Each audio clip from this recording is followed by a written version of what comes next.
സമ്പത്തിന്റെ വലിപ്പവും ബന്ധുക്കളുടെ ബലവും കൊണ്ട് ഈ തോട്ടമുലയിലെ ഏറ്റവും വലിയ കുടുംബമാണ് കുന്നുമൽക്കാരെന്ന് ഞാൻ പറയാതെ തന്നെ അറിയാലോ തൊമ്മി നിനക്ക്. അവിടുത്തെ ഒറ്റ മകനാണ് ഡെന്നീസെന്നും നിനക്കറിയാം. ആ ഡെന്നീസാണ് നിന്റെ ഇളയ പെൺകുട്ടിയെ കണ്ട് മോഹിച്ചത്, ആൻമരിയെ. അവൾക്കുള്ള ഡെന്നീസിന്റെ കല്യാണാലോചനയും കൊണ്ടാണ് ഇങ്ങോട്ടുള്ള എൻ്റെ ഈ വരവ്. നീളൻ വരാന്തയിൽ മരബെഞ്ചിൽ കാലുകൾ നീട്ടിവെച്ചിരുന്ന് ബ്രോക്കർ ചന്ദ്രൻ അപ്പച്ചനോട് തന്റെ കല്യാണകാര്യങ്ങൾ സംസാരിക്കുന്നത് വീടിനകത്തെ തന്റെ കൊച്ചുമുറിയിലിരുന്ന് കേട്ടു ആൻമരിയ. അപ്പച്ചന്റെ മറുപടി എന്താവുമെന്നറിയാൻ വെറുതെ പോലും അവൾ കാതുകൾ കൂർപ്പിച്ചില്ല. കേൾക്കാതെ തന്നെ അറിയാം അപ്പച്ചന്റെ മറുപടി. ഇറച്ചിവെട്ടുകാരനായ തന്റെ അപ്പച്ചൻ നല്ല വില വാങ്ങി തന്റെ ഇറച്ചിയും ഡെന്നീസിന് വിൽക്കുമെന്നുറപ്പാണ് അവൾക്ക്. തന്റെ 2 ചേച്ചിമാരെയും അപ്പം വിറ്റത് അങ്ങനെയാണല്ലോ.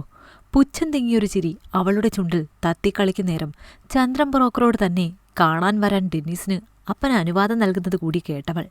കച്ചവടത്തിന്റെ ലാഭം എത്രയും വേഗം പോക്കറ്റിലെത്തിക്കാനുള്ള തിടുക്കമാണ് അപ്പന്. 3 പെൺകുട്ടികളെ പെറ്റിട്ടത് അമ്മച്ചിയുടെ കഴിവുകേടാണെന്ന് പറഞ്ഞ് എന്നും അമ്മച്ചിയെ ചീത്ത പറയുന്നതും ഒരവസരമെത്താൽ അമ്മച്ചിയെ കൈവയ്ക്കുന്നതും ഹരമായിരുന്നു അപ്പന്. അമ്മച്ചിയുടെ മരണം വരെയും അത് തുടരുകയും ചെയ്തിരുന്നപ്പൻ. പെൺമക്കളുടെ സൗന്ദര്യം തന്റെ പോക്കറ്റ് നിറയ്ക്കുമെന്നറിഞ്ഞതിൽ പിന്നെയാണ് അപ്പൻ തങ്ങൾ 3 പെൺകുട്ടികളെ നോക്കിയൊന്ന് ചിരിക്കുകയെങ്കിലും ചെയ്തു തുടങ്ങിയത്. 2ാം കെട്ടുകാരനും പ്രായത്തിലേറെ വ്യത്യാസമുള്ളവനുമെല്ലാം തന്റെ ചേച്ചിമാരുടെ ഭർത്താക്കന്മാരായത് അപ്പൻ അവരെ കച്ചവട കണ്ണിലൂടെ കണ്ട് കല്യാണം നടത്തിയതുകൊണ്ട് മാത്രമാണ്. ഇനി അപ്പന്റെ ഇര താനാണ്. ഡെന്നിസ്, കുന്നുമ്മൽ തറവാട്ടിലെ കോടിക്കണക്കിന് സമ്പത്തിന്റെ ഏക അവകാശി. 6 അടിയിലേറെ ഉയരമുള്ള കരിവീട്ടി കളറുള്ളൊരുവൻ. പുറമേ കാണുന്ന കറുത്ത നിറത്തേക്കാൾ ഇരുളിമയുണ്ടയാളുടെ മനസ്സിനകത്തെന്ന് പലരും പറഞ്ഞുകേട്ട് മനസ്സിലാക്കിയിട്ടുണ്ടവൾ. പതിവിലുമേറെ സമയമെടുത്തൊരുങ്ങി സുന്ദരിയായിരിക്കുന്ന മകളെ തൊമ്മി നോക്കിയത് നിറഞ്ഞ സംതൃപ്തിയോടെയും സന്തോഷത്തോടെയുമാണ്. ഡെന്നീസിന്റെ ആലോചനയോട് എതിർപ്പ് പറയാതെ അവനെ കാണുവാൻ ചമഞ്ഞൊരുങ്ങിയിരിക്കുന്നു അവൾ. അവളും ആഗ്രഹിക്കുന്നുണ്ട് അവനെപ്പോലെ ഒരു കോടീശ്വരന്റെ ഭാര്യയാകാൻ. തനിക്കൊത്ത മകളാണിവൾ. മുന്നിൽ തെളിഞ്ഞ ചിരിയോടെ വന്നു നിൽക്കുന്ന ആൻമരിയെ ഡെന്നിസ് മിഴിഞ്ഞ കണ്ണുകളോടെയാണ് നോക്കിയത്. അവൻ കണ്ടു മോഹിച്ചതിനേക്കാൾ ഇരട്ടി സൗന്ദര്യമുണ്ട് അവൾക്കിപ്പോൾ.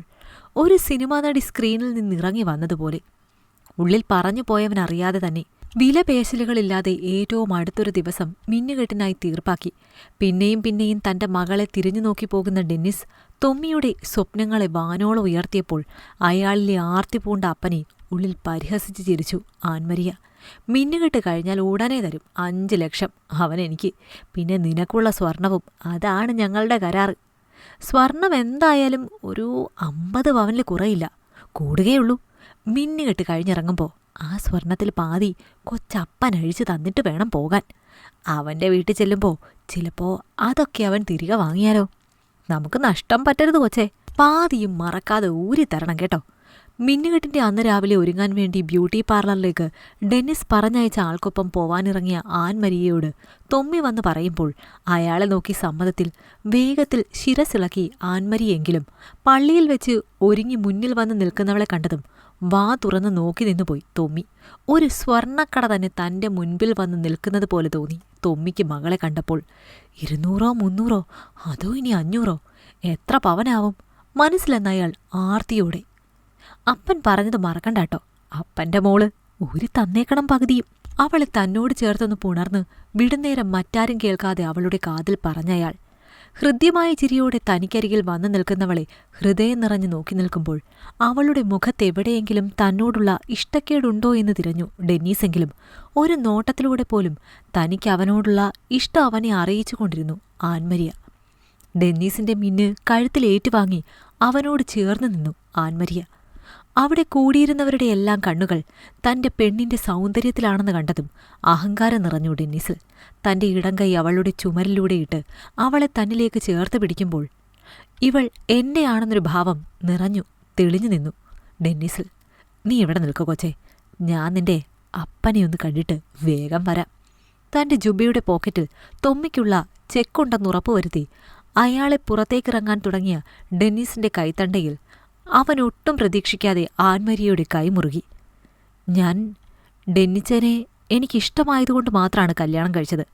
ഡെന്നിച്ചന്റെ പണമോ സമ്പത്തോ ഞാൻ മോഹിച്ചിട്ടില്ല. മറിച്ച് ഡെന്നിച്ചനും എന്നെ ഇഷ്ടമാണല്ലോ എന്ന് മാത്രമാണ് ഞാൻ കരുതിയത്.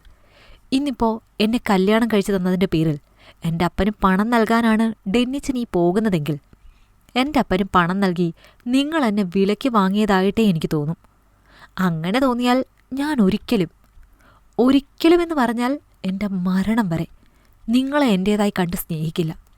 നിങ്ങളോടുള്ള സ്നേഹം മനസ്സിൽ നിറച്ചു വെച്ച് നിങ്ങൾ മോഹിക്കുന്ന എൻ്റെ ഈ ശരീരം നിങ്ങൾക്ക് നൽകില്ല. മറിച്ച് നിങ്ങൾ വില കൊടുത്ത ഒരടിമയായി മാത്രം ജീവിക്കും. എൻ്റെ മരണം വരെ ഞാൻ നിങ്ങൾക്കൊപ്പം. അങ്ങനെ ഒരു ഉടമ ബന്ധമാണ് നമ്മൾ തമ്മിൽ ഡെന്നിച്ചൻ ആഗ്രഹിക്കുന്നതെങ്കിൽ ഈ ചെക്ക് അപ്പന് നൽകിക്കോളൂ. തടയില്ല ഞാൻ. ഡെന്നിസിന്റെ മുഖത്ത് നോക്കി ഉറപ്പോടെ ആൻമരിയ പറഞ്ഞതും അവളെ ഉറ്റുനോക്കി അല്പനേരം നിന്നു ഡെന്നിസ്. അവളുടെ കണ്ണിലെ തിളക്കം അത് തന്നോടുള്ള പ്രണയമാണെന്ന തിരിച്ചറിവിൽ ഒരു നിറപുഞ്ചിരി തെളിഞ്ഞു അവന്റെ മുഖത്തും. ഭക്ഷണശേഷം എല്ലാവരോടും യാത്ര പറഞ്ഞ് ഡെന്നിസിനൊപ്പം കാറിൽ കയറാനൊരുങ്ങുന്ന മകളെയും തന്നെ ഒന്ന് നോക്കുക പോലും ചെയ്യാത്ത മരുമകനെയും മിഴിച്ചു നോക്കി തോന്നി.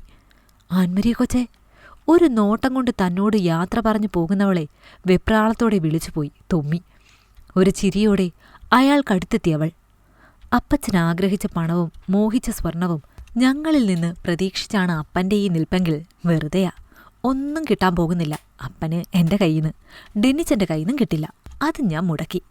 മുഖത്തെ ചിരി മായാതെ അവൾ പറഞ്ഞതും അവളെ ഞെട്ടിനോക്കി തോന്നി. എടീ!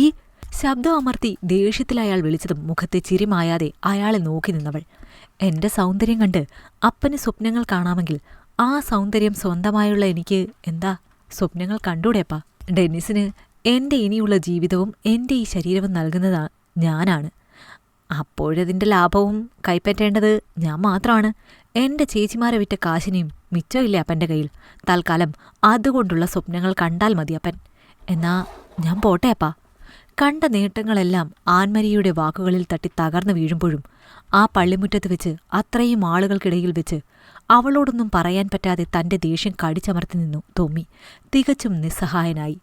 ആ ദേഷ്യമറിഞ്ഞ് തന്നെ മറ്റുള്ളവർ കാണുകെ അയാളെ ഒന്ന് പുണർന്നു മാറി ഡെന്നിസിനൊപ്പം കാറിൽ കയറുമ്പോൾ മുൻപോട്ടുള്ള തൻ്റെ ജീവിതം ഡെന്നിസിനൊപ്പം എങ്ങനെ ഭദ്രമാക്കണമെന്ന് കൃത്യമായ അറിവുണ്ടായിരുന്നു ആൻമരിയയ്ക്ക്. അതിന് തനിക്കും സമ്മതമെന്നതുപോലെ അവളുടെ ഉള്ളംകൈ ഡെന്നിസ് തൻ്റെ കൈക്കുള്ളിൽ ഭദ്രമായി മുറുക്കി പിടിച്ചിട്ടുണ്ടായിരുന്നു അന്നേരം. ഇഷ്ടമായെങ്കിൽ ലൈക്ക് ചെയ്യൂ. നിങ്ങളുടെ അഭിപ്രായങ്ങൾ കമന്റായി രേഖപ്പെടുത്തൂ. കൂടുതൽ കഥകൾ കേൾക്കാൻ ഈ ചാനൽ സബ്സ്ക്രൈബ് ചെയ്യൂ.